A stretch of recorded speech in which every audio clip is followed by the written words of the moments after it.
autour de la table ronde, donc Nicolas Garnier d'Amorce, Nicolas Portier, du coup, de l'Assemblée des communautés de France, et Nicolas Vallée de l'ADEME.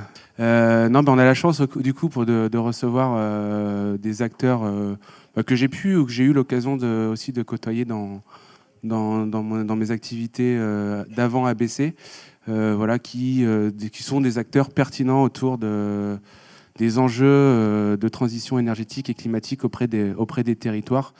Nous sommes la structure technique spécialisée d'accompagnement des collectivités dans ce domaine-là, donc dans le domaine de la transition énergétique. Et puis par ailleurs, on les représente modestement et avec d'autres, et souvent en coordination avec les associations généralistes qui sont d'un franc secours sur un certain nombre de négociations dans la plupart des discussions. Et en particulier, on a créé avec Nicolas et quelques autres, lors du débat sur la transition énergétique, une plateforme qu'on appelle la plateforme des associations de collectivités territoriales et qui a porté la plupart des amendements, la plupart, pas tous, la plupart des amendements qui avaient trait à la dimension territoriale de la transition énergétique dans la loi TE. Donc, on ne va pas en faire le déroulé, mais beaucoup de choses venaient effectivement de notre thématique, et en particulier, puisque c'est ce qui vous concerne, une partie de ce qui s'est dit sur le climat, et j'espère que j'aurai le temps de vous expliquer ce qu'elle est notre prochaine bataille qu'on a déjà commencé, qu'on a perdu une première fois, mais de peu, et qu'on espère bien gagner dans le prochain PLF.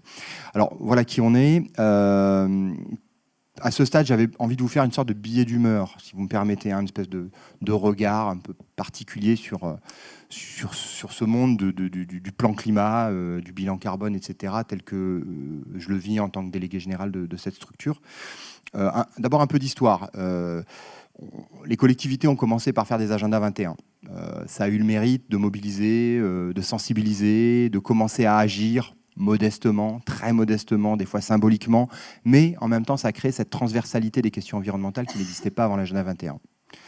Deuxième phase, on va dire Grenelle, les collectivités se mettent à faire des plans climat avec un article de loi un peu confus, il faut le reconnaître, avec le recul, qui dit tout le monde doit faire des plans climat, tout le monde doit faire des plans climat à partir d'une certaine taille, et on se retrouve avec ce millefeuille que vous avez dû connaître, qui vous a peut-être arrangé d'une certaine manière, parce que ça vous a permis éventuellement de vendre des plans climat à plein de monde, mais enfin globalement, c'était assez inefficace, parce que, enfin je donne souvent cet exemple, mais vous aviez un empilement entre la ville-centre, l'agglomération, le département et la région, qui des fois, quand ils avaient un aéroport au milieu, faisait qu'on évaluait 4 fois les émissions d'un aéroport, et généralement, ça donnait pas les mêmes évaluations, pour la petite blague, donc c'était quand même un peu gênant. Heureusement, la loi TE est passée par là, et là, pour le coup, c'est vrai qu'on a largement porté cette démarche avec les intercommunalités en disant, bon, maintenant, il faut faire un peu le ménage. Il y a un niveau opérationnel cohérent qui est, et je laisserai Nicolas défendre ce point de vue, puisque j'ai d'autres choses à raconter, mais qui est l'intercommunalité, parce qu'il y a effectivement les transports, parce qu'il y a l'habitat, parce qu'il y a l'urbanisme, parce qu'il y a le SCOT pour partie, etc. Donc, il y a une cohérence. Donc, c'est l'intercommunalité qui fera désormais les plans climat. Et puis, il faut une dimension organisationnelle, et ça sera la région, puisqu'elle a les grands schémas régionaux.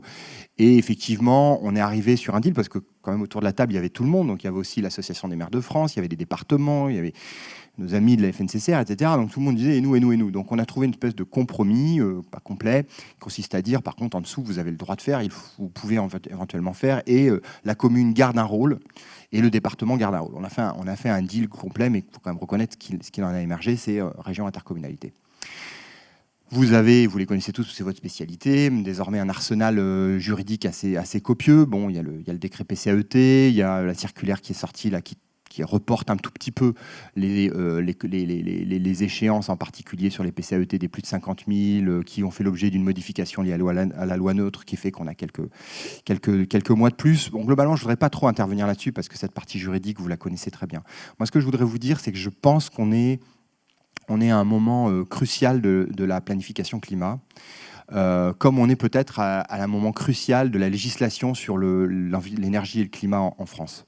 2 raisons. La première, c'est que pendant très longtemps, je veux bien échanger là-dessus, je crois qu'il y a eu 2 mondes de l'énergie. Un monde des grands opérateurs, des grands énergéticiens, qui ont déroulé un modèle d'entreprise, EDF, Total, genre comme ça. Et puis de l'autre, un monde des militants, pas forcément écolos d'ailleurs, hein, des militants territoriaux, etc., dans lequel on a vu émerger cette logique de planification territoriale. Et je crois que pendant très longtemps, en fait, on a travaillé les uns à côté des autres, mais très peu les uns avec les autres, très peu en confrontation. Donc il y avait ceux qui disaient le plan climat, c'est très bien, il faut faire la division par 4, le facteur 4. Bon. Et puis de l'autre côté, il y avait des gens qui faisaient vraiment l'énergie, qui puisaient les ressources ou qui faisaient aussi des énergies renouvelables d'ailleurs. Hein. C'était pas le monde, l'ancien monde contre le nouveau, mais vraiment une approche plutôt de grandes entreprises et de l'autre côté une approche de territoire. Et il me semble qu'on est enfin dans une forme de confrontation que je ne veux pas négative, mais que je veux constructive. C'est-à-dire tout d'un coup, s'entrechoquent des logiques économiques, industrielles, qui font que non, on ne peut pas dire et en même temps qu'on va faire gagner beaucoup d'argent à des grands opérateurs énergétiques, et dans le même temps, on va faire de la maîtrise de l'énergie à l'échelle territoriale, etc. Et donc, on rentre dans cette zone de contradiction potentielle, mais qui devrait aboutir, et pour moi, c'est là où vous allez être important, aboutir sur des compromis, sur des... pas de consensus, à mon avis, il y aura très peu de consensus, mais beaucoup de compromis, une forme de négociation entre modèles énergétiques. Nicolas Hulot dit un changement de paradigme. Moi, j'attends déjà des compromis entre paradigmes avant un basculement de société. Je ne suis pas sûr d'être encore vivant avant de voir le basculement de société. Premier élément. Deuxième élément, on est en train de se rendre compte, j'ai un souvenir, je crois que je l'ai déjà raconté, donc désolé, des fois je radote un petit peu, mais un jour j'ai rencontré Alain Juppé à la sortie des Assises de l'énergie, je venais de faire une intervention sur les plans climat, et il m'a dit, mais en fait, ça veut dire, vous êtes en train de me dire que j'atteindrai donc jamais les 3 x 20. Alors vous me direz, c'est une parole un peu négative. Moi, je trouve que c'est une parole de responsabilité. Et j'en ai une deuxième qui s'est passée pas très loin d'ici. Un jour, j'ai rencontré Patrick Braouzet qui m'a dit j'ai fait les calculs, je suis à 3% d'énergie renouvelable, le 20% de NR. On parlait du 20% à l'époque. Hein. Je rappelle que maintenant, on doit parler du 32%. Il m'a dit mais j'y arriverai jamais. Moi, je trouve que c'est intéressant parce que je pense que derrière une dynamique politique qui a eu lieu, ils ont tous signé un plan climat ou ils ont tous signé la Convention des maires. Je vous fais grâce à des outils divers et variés. Nicolas parlera de Citergie, etc. Ils ont, Pitepos, PitepCV, etc. Vous avez maintenant un panel de logos et de trucs. Pour un élu, c'est quand même un peu toujours la même chose. C'est je veux bien participer à l'effort de guerre sur l'environnement. Je veux aussi maintenant qu'il y ait des retombées. Mais je crois aujourd'hui quand même qu'il y a cette idée que, attention, quand on met des objectifs, il va falloir rendre des comptes. Et je crois qu'à la fois au niveau national, dans la législation, où je crois que pour la première fois, on a un président, ça je ne lui donne pas crédit, je dis juste que heureusement, il a arrêté la surenchère d'objectifs. Heureusement, on ne va pas avoir une loi 3 de transition énergétique qui dit c'est pas 32, c'est 57. On devient plus crédible, quoi. Ça ne rime plus à rien cette histoire. Donc tout d'un coup, on se dit 32, moins 40, moins 20, vous les connaissez tous ces chiffres, est-ce qu'ils sont atteignables ? Et je pense que l'un de vos rôles, c'est de rentrer dans une phase beaucoup plus de culture du résultat, pas du résultat au sens j'ai fait une chaufferie bois, qui était prévu dans le plan climat, machin, etc. Une culture du résultat au sens du monitoring des 3 grands objectifs, qui fera qu'on sera crédible ou qu'on ne le sera pas. Et là, j'invite tout le monde à un minimum d'attention. On peut ne plus être crédible. On peut ne plus être crédible. Si dans quelques années, on se rend compte qu'on est très très loin des objectifs, alors qu'on avait dit qu'on pourrait les atteindre par nos plans climat ou par une loi, à un moment donné, le modèle il s'écroule. Donc moi, j'invite vraiment l'ensemble des acteurs à rentrer dans cette phase active dans laquelle vous êtes probablement ceux qui ont déjà le plus le travail là-dessus, d'une culture du résultat chiffré. Chiffré. Il y a un chiffre, il y a un autre objectif, j'ai cité 3 chiffres, hein, ENR, MDE et CO2. Il y en a un 4e qui va être terrible pour le mandat, mais en même temps, probablement l'un des plus beaux enjeux de ce mandat, pour en avoir déjà discuté avec quelques nouveaux responsables, c'est la précarité énergétique. Je vous rappelle, hein, là, autant les 3 autres courbes, on est sur la même tendance, mais on est décroché. Hein, on n'est pas sur les 20% de baisse des consommations, mais on est plutôt sur une trajectoire de 10. On n'est pas sur les moins 40, mais on est, etc. Mais on est quand même sur une baisse. En préca, on a écrit moins 15, c'est un amendement qui vient de notre plateforme, et on est à plus 0,4 sur l'année dernière. Donc là, il n'y a même pas l'inversion de tendance qui s'est faite. Vous vous rendez compte ? Donc si on veut être crédible sur la question de la préca, il va vraiment falloir qu'on soit beaucoup plus costaud et regarder les choses facialement. Ça, c'est le premier point. Le deuxième point sur lequel je voudrais insister, c'est, une fois qu'on a dit ça, il y a 2 manières de provoquer la réalisation d'un plan climat. Parce que peut-être que vous l'avez déjà entendu, ou vous pensez même vous-même, le risque aujourd'hui, c'est que nos plans climat, ce soit 80 pages dans une étagère, hein, derrière le maire. Voilà. Il l'a écrit, il a fait sa conférence de presse et il a fait 3 rénovations, un bâtiment positif, un écoquartier et une chaufferie bois. Hop, emballé, c'est pesé. C'est pas ça un plan climat. C'est pas ça. C'est une démarche transversale qui consiste effectivement à activer l'ensemble de ces services, puis surtout à activer l'ensemble des acteurs. Et là, on se peut se le dire en face, l'une des difficultés du plan climat, c'est que son niveau de prescriptivité il est extrêmement faible. Extrêmement faible. Il est faible sur les communes infra, mais on a d'autres moyens d'intervenir, peut-être que Nicolas en parlera, mais il est surtout faible sur les acteurs économiques. Enfin, moi, le nombre de plans climat où j'ai vu des gens signer des conventions, la CAPEB, la FFB, puis finalement, cette même CAPEB et cette même FFB, je ne sais pas pourquoi je les prends eux, parce que ça pourrait être plein d'autres qui disent, mais oui, mais au final, moi, l'intercommunalité, elle ne m'a pas donné de financement, donc je n'ai pas bougé, quoi. Hein. J'avais dit que je bougerais si. Donc il y a un truc qui cloche. Donc il y a deux moyens de faire. Soit on donne plus de prescriptivité au plan climat. Si vous connaissez notre monde des collectivités, le niveau de prescription, ce n'est pas un sujet sur lequel on a beaucoup le vent en poupe. L'autre option, c'est de nous donner les moyens financiers. Et je rappelle que la planification climat est l'une des rares compétences, parce que je considère que c'est une compétence, même si on est à mi-chemin, puisque c'est une obligation qui est en train de se transformer doucement en compétence, une compétence sur laquelle on ne nous a pas donné le financement adéquat pour le mettre en œuvre et pour l'exercer. C'est pour ça que notre combat aujourd'hui, nous le menons à plusieurs. On est un peu à l'origine de l'idée, puisqu'il y a une dizaine d'années, Amorce envisageait déjà de siphonner un peu la taxe sur le pétrole, mais d'autres y avaient pensé, en particulier les régions, pour les transports. Mais nous, on voulait siphonner la taxe, à l'époque la TIPP, elle s'appelait comme ça, pour financer les premiers plans climat. Bon, à l'époque, on nous avait traité d'hurluberlu, y compris des gens qui depuis sont avec nous. Et aujourd'hui, c'est vraiment ça l'idée, c'est de dire il y aurait quand même une certaine logique, une certaine efficacité, une certaine cohérence à ce qu'une partie de la fiscalité carbone soit affectée à la mise en œuvre, je n'ai pas dit à la rédaction, à la mise en œuvre des plans climat et de la partie climat des SRADET pour ce qui est des régions. Je rappelle d'ailleurs, je vous invite à lire 3-4 productions d'Amorce, dont une qui est intéressante sur effectivement combien coûte un plan climat, où vous avez d'ailleurs été, je crois, associé. Et quand je dis combien coûte, c'est combien coûte l'élaboration. Donc l'écrire, les 80 pages, ça vous connaissez par cœur, je ne sais pas combien, vous comptez une centaine de jours, je crois, l'ordre de grandeur. Ça coûte à peu près 1 € par habitant. Voilà. Peut-être certains vont me lancer des tomates en disant non, on préférerait 2. Nous, on dit à peu près 1. Ensuite, il y a le mettre en œuvre sur son patrimoine, là où on est encore le maître chez nous. Donc effectivement, les écoles et ceci et cela. Ça coûte 10 € par habitant. Et nous, on ne les a pas. D'accord ? Alors maintenant, on va nous obliger par l'obligation de rénovation, on ne les a pas. Et combien coûte la mise en œuvre du plan climat sur son territoire, y compris les autres acteurs, les habitants, les entreprises, etc. Et là, le chiffre qui émerge de nos calculs, c'est plutôt 200 à 300 € par habitant. Si on dit ça, une fois qu'on a fait un calcul rapide chez une interco, on se dit les sommes en jeu sont absolument monumentales, il faut absolument un budget de déclenchement, ou un co-budget de déclenchement, et donc notre proposition, elle est là. Elle a l'avantage d'être cohérente par rapport à un transfert de compétences, elle a l'avantage de donner des moyens pour mettre en œuvre ce plan climat, elle a aussi l'avantage de donner du sens à cette taxe. Parce qu'à un moment donné, tout le monde, je suppose que dans cette salle, même si elle n'est pas très fournie, dans cette salle est pour la trajectoire carbone. Mais la trajectoire carbone, à un moment donné, elle peut faire l'objet d'un rejet par les populations parce que c'est un impôt de plus, c'est un siphonnage de plus, et puis on n'a rien vu en face. Lorsqu'on dit la taxe carbone va servir, ou en tout cas son augmentation de l'année prochaine, 1,5 milliard d'euros encore l'année prochaine de plus, elle génère déjà 5,5, elle va générer 7. Que ce 1,5 à venir serve au moins partiellement, parce que peut-être qu'on aura besoin de l'argent pour d'autres choses, y compris pour l'ADEME, qui doit se sauver d'une situation bien compliquée.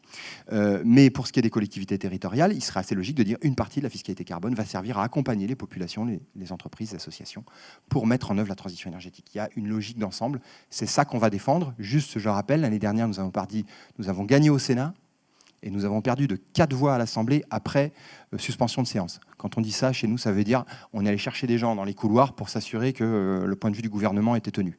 Donc ça veut dire qu'on est passé tout près. Ils ont senti le vent du boulet.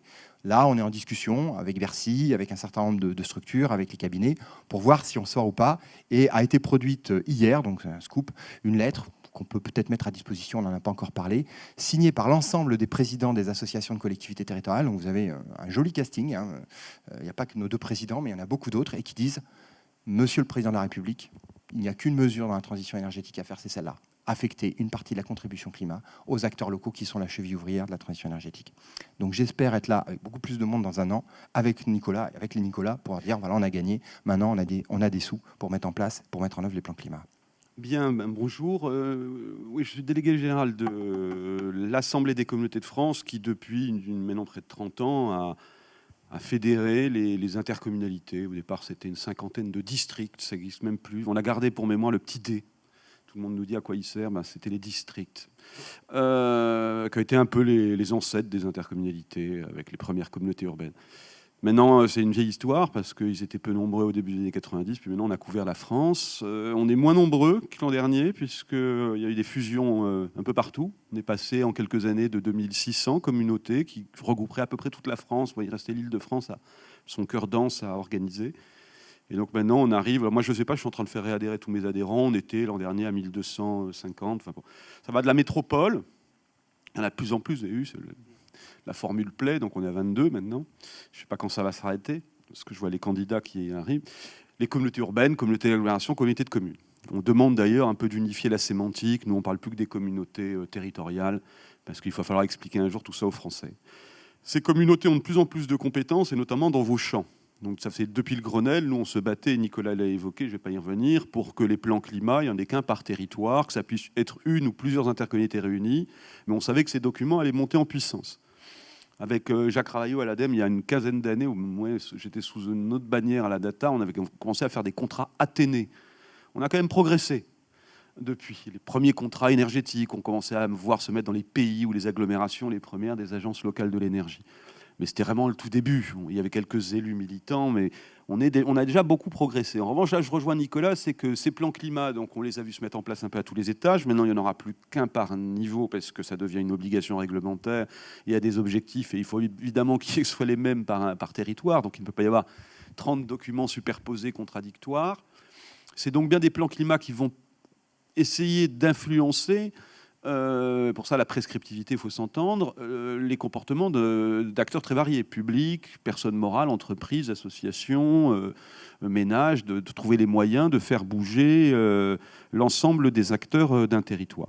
Donc première bataille, c'est clarifier l'organisation, puisque maintenant il nous semble, ça c'est un des grands apports de la loi NOTRe, d'avoir, pas uniquement d'ailleurs sur les sujets d'aujourd'hui, sur d'autres sujets, deux acteurs pivots, des régions qui ont une planification régionale, donc ces aspects climat vont rentrer maintenant dans ce qu'on appelle les SRADET, les schémas régionaux d'aménagement, de développement durable des territoires, qui eux sont prescriptifs sur certaines de nos compétences, qui aura un volet déchets, et il y aura ce volet énergie qui prend la suite des anciens schémas régionaux climat et énergie, qu'on avait d'ailleurs analysé en son temps, pour voir un petit peu comment les régions envisageaient leur stratégie de soutien aux acteurs de terrain. Donc le niveau régional a été conforté, et puis au niveau plus local du bassin de vie, vous avez les intercommunalités qui se sont un peu imposées d'évidence, parce que c'est là où vous avez maintenant l'organisation des transports urbains, c'est pas rien. On a les politiques de l'habitat, au début on avait surtout le logement social, mais maintenant on agit aussi pas mal sur l'habitat privé avec l'ANA. On commence à jouer sur les attributions, sur des aides aux ménages, bon, même si on ne gère pas les aides aux familles, mais parce qu'il y a aussi le département, hein, le FSL, mais dans les métropoles, c'est maintenant souvent les métropoles qui récupèrent le fonds de solidarité logement. On a bien sûr maintenant les plans locaux d'urbanisme. Donc, Nicolas évoquait les SCOT, mais depuis mars dernier, on a comptabilisé avec la loi Allure. Donc maintenant, on a plus de la moitié de la France qui est à l'heure du plan local d'urbanisme intercommunal. C'est une vraie révolution. On n'a pas encore mesuré les...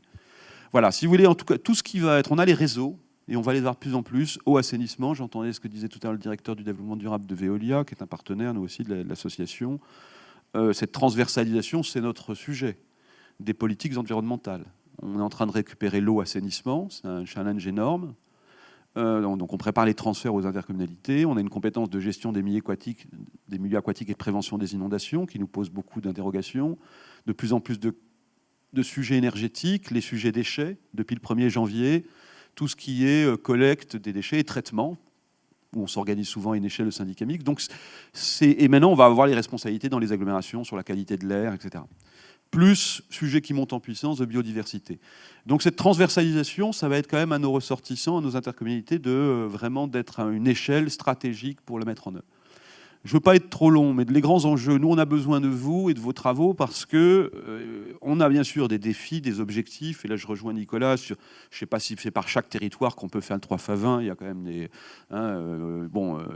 des bilans entre celui qui a une centrale nucléaire et celui qui est complètement dépendant d'une énergie importée. Enfin, on ne peut pas non plus tout territorialiser, mais en revanche on a besoin d'aller vers des plans climat de plus en plus robustes, non seulement en termes d'objectifs, mais il ne faut pas que ce soit des incantations, il faut que ça soit évaluable, ex ante, et puis ensuite in fine, et on a besoin d'outils de mesure. Donc on a besoin de vos outils de mesure, parce qu'en effet, il faut des engagements sérieux, et il faut pouvoir aussi piloter ça de manière assez intelligente. Nous avons pu travailler, une étude est parue avec l'ADEME l'an dernier qu'on a fait, sur des plans climat un peu de deuxième génération. On avait déjà fait un petit tour du sujet il y a quelques années. Moi, j'ai trouvé qu'il reste beaucoup à faire, mais dans l'ensemble, on est sur des plans climat qui arrivent à un stade, je dirais, presque préopérationnel. Maintenant, je suis encore sur ma faim dans les territoires sur le passage à l'acte. Pourquoi ? Parce qu'évidemment, nos nouveaux plans climat se mettent en place dans un contexte de très grandes difficultés budgétaires des collectivités. En parallèle de ce travail que nous avons spécifiquement sur les plans climat, nous avons constitué avec la Caisse des dépôts un baromètre de la commande publique. Et pas uniquement des communautés, hein, c'est aussi les communes, c'est aussi l'État, les bailleurs sociaux, les SEM, les hôpitaux, etc. Donc on est quand même à moins 28% de baisse depuis la commande publique depuis 2012. En travaux, c'est moins 40%. Et 2017, le premier trimestre, bon, il y avait toutes les fusions d'Interco, etc. On se dit, bon, maintenant, il nous faut de la stabilité, de la visibilité budgétaire, peut-être sur des grands programmes. Au bout d'un moment, tout ça, l'argent public, c'est des bonnes taux. Vous pouvez nous redonner 1 milliard sur un fonds, mais si en même temps, on gèle les crédits de l'ADEME, enfin voilà, nous, il faut qu'on regarde l'ensemble des crédits disponibles. Pourquoi ? Parce que nos sujets d'aujourd'hui vont être pas uniquement de l'investissement, mais ce sera quand même beaucoup d'investissement. Alors même les crédits, il faut voir, l'investissement, ça peut s'étaler sur 10 ans. Mais on a en revanche vraiment besoin de très vite voir qu'est-ce qui est le producteur le plus d'émissions. Et si on met 1 euro d'investissement quelque part, parce qu'à un moment donné, on était un peu poussé par le Grenelle à faire des éco-gestes, des trucs très sympas, des éco-quartiers, des belles vitrines. Il y a des pèlerinages à Malmö ou Göteborg, ou enfin bon, un peu partout pour aller voir des... Mais on sait très bien que ça, d'abord, c'est uniquement sur le neuf. Le neuf, c'est qu'1% du bâti. Donc, il fallait agir sur le lourd, il faut agir sur les passoires. Et après, derrière, il faut regarder si les chantiers d'investissement se traduisent, bien sûr, par une vraie réduction dans les faits. Et là, on tombe sur les usages. Pour ça, d'ailleurs, qu'on a eu du mal à monter des contrats de performance énergétique. On n'a pas des modèles très probants. Il ne suffit pas de faire de la bonne rénovation des murs. Donc notre sujet maintenant, nous, et je vais m'arrêter là, mais c'est vraiment de repenser notre politique d'investissement. Donc on a demandé à l'État, et on le refait avec le nouveau gouvernement, d'avoir vraiment une grande conférence nationale. Nos sujets sont vraiment dans les priorités du chef de l'État. Maintenant, on dit, voilà, c'était aussi dans le plan Juncker au niveau européen, mais on ne voit pas vraiment la montée en puissance de tous ces chantiers. Je dirais presque à la limite tant mieux, parce que je ne suis pas sûr en effet que la main-d'œuvre soit totalement prête. On en a parlé avec les chambres de métiers, on est dans un pacte territoire-entreprise. On leur dit, là, il y a un gros sujet sur la qualification professionnelle. Il faut que dans les bassins de vie, notamment si vraiment on fait de la montée en puissance industrielle de ces chantiers de transition énergétique, qui peuvent se décliner dans des tas de sujets, bien sûr, il faut qu'on soit sûr que la main-d'œuvre, les entreprises suivent sans qu'on ait des espèces d'inflation des coûts. Donc il faut vraiment le prendre au sérieux. On aura vraiment besoin d'instruments de mesure. Où est-ce qu'on met les euros ? Ils sont très rares aujourd'hui. Quel est l'effet de retour que je peux attendre ? Et ça, c'est ce qui est positif dans la transition énergétique, c'est souvent nos investissements, ils génèrent du fonctionnement derrière. Là, on est sur des sujets où, à la limite, si on baisse nos consommations, on peut espérer avoir des réductions de nos dépenses de fonctionnement. Donc voilà, on a absolument besoin de travailler avec ces outils de mesure, avoir des plans climat qui aient une photographie très précise de la réalité, que les élus s'approprient vraiment ces objectifs. Ce que l'on constate, nous, à ce jour, c'est que dans les plans climat, les équipes des agglomérations, etc., pour le moment, il y a un portage, une appropriation, mais c'est souvent 1 ou 2 élus. Dans les organigrammes administratifs, c'est souvent un chargé de mission, etc. Et on les réunit de temps en temps. Il faut arriver à faire remonter un peu sur l'agenda politique. Je pense que ça vient progressivement, mais ce n'était pas toujours, comment je dirais, la priorité numéro 1. Donc voilà, on est un peu dans l'entre-deux. Je pense que tout ce qui a été clarification institutionnelle, tout ça a été fait. Maintenant, il faut vraiment se mettre sur les stratégies et commencer à les décliner avec des programmes beaucoup plus opérationnels. Mais ça passe quand même vraiment, et là j'entends ce que dit Nicolas, on est sur les mêmes positions, mais c'est redonner quand même des moyens budgétaires d'investissement aux collectivités. Il y a une conférence territoriale entre le chef de l'État, les collectivités et nos associations le 20 juillet. On espère avoir un petit peu des indications. Aujourd'hui, je vais intervenir pour vous présenter donc Nicolas Vallée. Je m'occupe des démarches énergie-climat et je suis en charge donc plus particulièrement du déploiement du dispositif Citergie. Donc ça y est, vous voyez ça à l'écran. Du coup, je pense que je vais pouvoir utiliser la zapette pour faire passer. Donc Citergie, pour résumer par rapport à l'intervention de Nicolas sur les financements des collectivités, c'est un programme qui aide les collectivités à mettre en œuvre et à construire leur plan climat. Donc on est sur le 1 euro par habitant et pas sur le 10 pour le patrimoine ou les 200 ou 300 pour l'investissement sur le territoire. On est sur un programme qui a pour objectif principal, si on peut le résumer ainsi, d'aider les collectivités à construire des plans climat qui ne soient pas du coup des programmes tiroirs, mais bien des programmes qui leur permettent de planifier le plus efficacement possible leur démarche pour demain également aller chercher dans le cadre de ces programmes de leur construction de plan climat non seulement les financements qui seront disponibles ou qui sont disponibles pour la planification et la programmation des actions sur leur patrimoine, mais aussi pour ce qui est de la planification territoriale, l'ensemble des financements dans la cohérence de leur programme d'action sur le territoire. Alors Citergy, c'est un label au départ qui distingue la performance des meilleures politiques et actions climat, air, énergie. Ce label, il n'a pas été créé totalement par l'ADEME. C'est une démarche qui est inspirée au départ de l'European Energy Award, qui est une initiative conjointe de la Suisse, de l'Autriche et de l'Allemagne pour les collectivités de ces 3 pays germanophones. On a repris le retour d'expérience de ce programme-là pour l'adapter au contexte national français. C'est pas qu'un label, donc c'est pas qu'une distinction pour les collectivités, mais c'est surtout au départ un outil de management des politiques climat, air, énergie des collectivités, donc qui aide les collectivités à structurer et à s'organiser. C'est un système qui est basé sur une démarche progressive, c'est-à-dire qu'on permet à la collectivité non pas du jour au lendemain révolutionner son organisation interne et son action, mais pas à pas de construire quelque chose dans la durée. Et donc c'est un programme qui s'inscrit sur le long terme et qui a vocation à accompagner la collectivité sur des processus répétés d'une durée de 4 ans.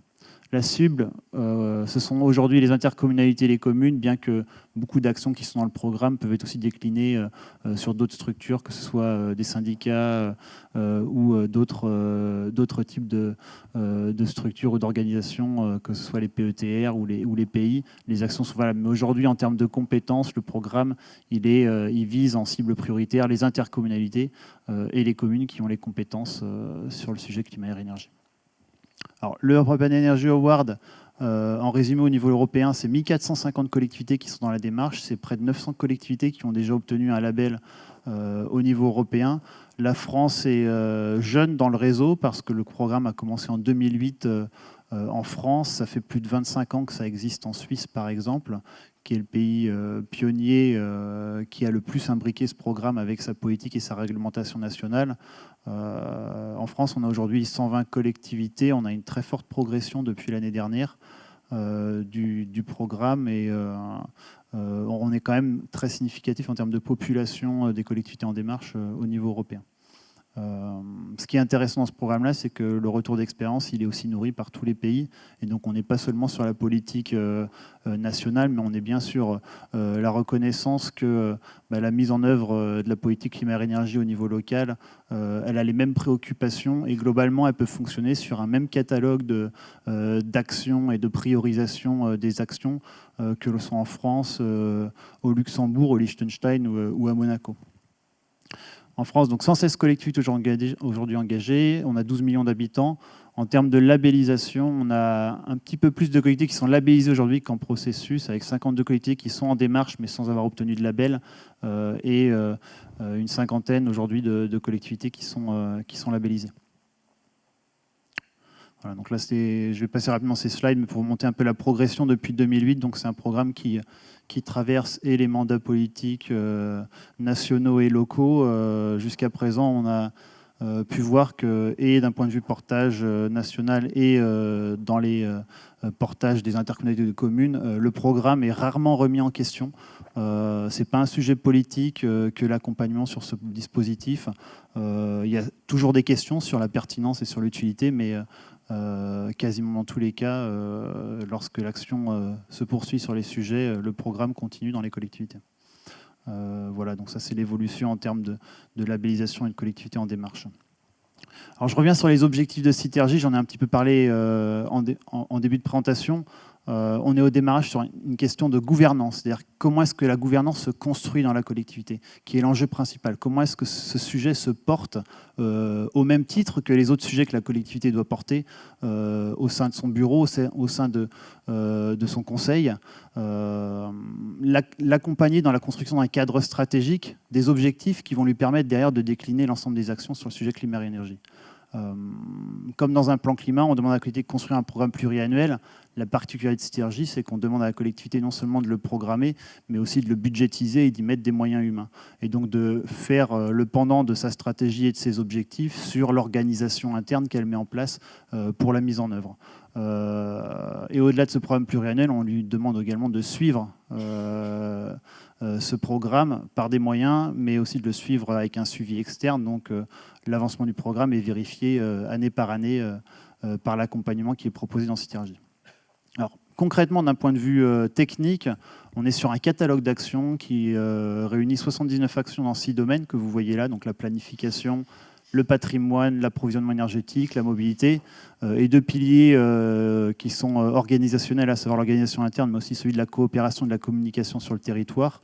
Le fondement du dispositif, c'est vraiment cette question d'organisation transversale en mode projet au sein de la collectivité qui aujourd'hui est vraiment reconnue comme le principe, la substance même d'une réussite d'une politique, à savoir le fait qu'elle soit suivie et pilotée avec des moyens en interne par la collectivité au quotidien et dans la durée. Très rapidement sur la méthodologie, donc on est sur quelque chose d'assez classique d'amélioration continue. On fait un diagnostic détaillé avec l'ensemble du catalogue sur les compétences et la sphère d'influence de la collectivité. On lui demande de formaliser le programme politique. Alors, c'est complètement articulé avec, éventuellement, si elle a un plan climat réglementaire, la programmation de ce plan climat. Donc, le PCAET, la construction du PCAET peut se faire dans le cadre de Sytergie. Et on lui demande, dans le cadre de Sytergie, de mettre en œuvre et de suivre ses résultats. Et si elle atteint des critères de performance suffisants, à savoir 35% de réalisation et une programmation qui lui permet d'atteindre 50% dans les 4 ans à venir, elle obtient le label CAP Sytergie. Si elle dépasse 50% de réalisation de son catalogue, elle obtient le label Sytergie. Et enfin, la 3e marche, qui est le niveau le plus élevé du label, le label Sytergie Gold, lorsqu'elle dépasse 75% de réalisation de ses actions. Ce label, il est acquis pour 4 ans et au-delà des 4 ans, il faut qu'elle remette en jeu sa labellisation, donc elle n'est pas acquise de façon définitive. Dans la mesure où on fait évoluer le référentiel tous les ans, si elle se repose sur ses lauriers, il y a de très grandes chances qu'elle perde son label au terme des 4 ans. Le système, il est qualité, il est accompagné par à la fois un conseiller qui accompagne la collectivité pendant les 4 ans au sein de la collectivité, dans l'état des lieux, dans la programmation de la politique et le suivi. La vérification de la performance est faite par un auditeur externe. Donc le conseiller est externe à la collectivité, donc c'est un bureau d'études qui accompagne la collectivité. Les bureaux d'études sont sélectionnés et accrédités par l'ADEME. Et donc c'est un audit externe qui vient valider l'évaluation faite par le conseiller, et une commission nationale label octroie in fine les labels et tranche sur les demandes de labellisation qui peuvent s'affairer, nécessiter des arbitrages en termes de questions techniques ou organisationnelles de la mise en œuvre. Voilà, donc ça je l'ai déjà présenté sans avoir la slide sous les yeux, mais ça vous remet un petit peu plus en lumière les 3 niveaux de label, et j'ai déjà parlé de ce qui est présenté. Je pense qu'on vous fera passer tous les supports de présentation suite à l'Assemblée Générale. Voilà. Avant de rentrer dans les vidéos, je vais faire un petit peu écho aux interventions précédentes. Aujourd'hui, Sytergie, c'est un cadre qui est relativement structuré. Pour autant, c'est un cadre qu'on adapte systématiquement avec l'accompagnement du conseiller à la compétence et à l'influence de la collectivité. C'est-à-dire qu'on a un référentiel national, mais on a aussi un référentiel adapté à la compétence et à l'influence de la collectivité pour l'accompagner sur ce que sont ses priorités et ses enjeux sur son territoire. On cherche aujourd'hui aussi à faire évoluer ce dispositif, à la fois pour qu'il soit apte à accompagner la généralisation des plans climat et accompagner tous les territoires sur un référentiel qui permette à toutes les collectivités en France d'avoir le même langage, avec un référentiel qui leur soit commun. Et donc du coup, les questions évidemment de financement derrière des programmes d'action sont centraux. L'ADEME aujourd'hui, dans le rôle de ce dispositif, va aller chercher les solutions pour pouvoir généraliser et faire en sorte que ce dispositif se généralise auprès des collectivités, parce qu'on voit que ça fonctionne plutôt très bien et qu'on a encore à construire pour faire en sorte que ça fonctionne encore mieux. Aujourd'hui, sur les questions des financements, ce n'est pas l'ADEME seul qui financera, bien que l'ADEME finance un certain nombre d'actions, des programmes d'action des collectivités. Ce qui est certain, c'est qu'aujourd'hui, une structuration performante de la politique énergie-climat avec un programme d'action et une gouvernance et des services techniques qui sont armés pour œuvrer, permettra aux collectivités d'aller chercher les financements et surtout mettre ces financements sur les actions qui sont pertinentes au niveau de leur territoire. Et c'est cette ambition-là qu'on cherche derrière ce dispositif, c'est de garantir et de donner un socle aux collectivités pour s'assurer que leur programmation politique elle soit efficace. Voilà. Je vous propose de voir un petit peu, pour avoir un petit peu plus de témoignages vivants, rapidement une vidéo des collectivités qui ont été lauréates Citergy l'année dernière. Ça vous permet de voir ce que ça représente en termes d'action au sein des collectivités, mais aussi pour les acteurs du territoire.